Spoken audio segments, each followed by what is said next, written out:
केंद्रीय अल्पसंख्याक व्यवहार आणि संसदीय व्यवहार मंत्री श्री किरेन रिजिजू यांनी 11 ते 14 जानेवारी 2025 पर्यंत सौदी अरेबियाचा दौरा केला. या दौऱ्यादरम्यान आगामी हज यात्रेच्या तयारीशी संबंधित महत्त्वपूर्ण चर्चांमध्ये ते सहभागी झाले. यात 2025 साठीच्या हज यात्रेसाठी द्विपक्षीय करारावर स्वाक्षरी, हज तसेच उमराह मेळावा आणि प्रदर्शनाच्या उद्घाटन सत्रात भाग घेण्याव्यतिरिक्त सौदी गणमान्य व्यक्तींबरोबर द्विपक्षीय बैठकांचाही समावेश होता. दौऱ्यादरम्यान केंद्रीय मंत्र्यांनी जेद्दाह आणि मदिनामध्ये भारतीय हज यात्रींसाठी केल्या जाणाऱ्या व्यवस्थांचेही पुनरावलोकन केले. भारतीय तीर्थयात्रींसाठी हज यात्रेच्या विस्तृत रूपरेषेची व्याख्या करणाऱ्या हज 2025 साठी द्विपक्षीय करारावर 13 जानेवारी 2025 ला जेद्दाहचे मंत्री महोदय आणि सौदी हज व उमराह मंत्री डॉक्टर तौफिक बिन फौजान अल रबिया यांनी स्वाक्षरी केली.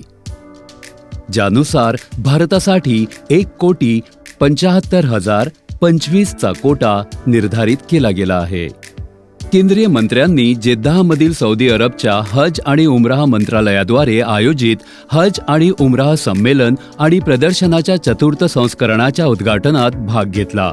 हे आंतरराष्ट्रीय संमेलन दरवर्षी आयोजित केले जाते आणि यामध्ये हज आणि उमराह सेवा क्षेत्रातील प्रमुख निर्णयकर्ता, तज्ज्ञ आणि शोधकर्त्यांद्वारे सत्र आणि कार्यशाळांचा समावेश असतो.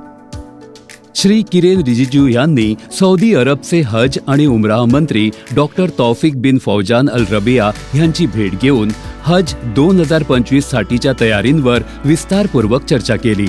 त्यांनी भारतातील हज यात्रींना सुरक्षित, आरामदायक आणि संतोषजनक अनुभवाची खात्री करण्यासाठी परस्परातील सहयोग अधिक मजबूत करण्यावर जोर दिला.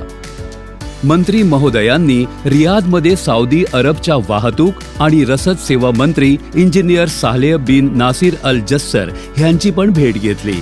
तसंच भारतातील हज यात्रींसाठी वाहतूक आणि रसद सेवा अधिक सुलभ बनवण्याच्या उपायांवर चर्चा केली. मंत्री महोदयांनी मदिना प्रांताच्या उपराज्यपाल प्रिन्स सौद बिन खालिद बिन फैसल अल सौद यांच्याबरोबर द्विपक्षीय बैठक देखील केली.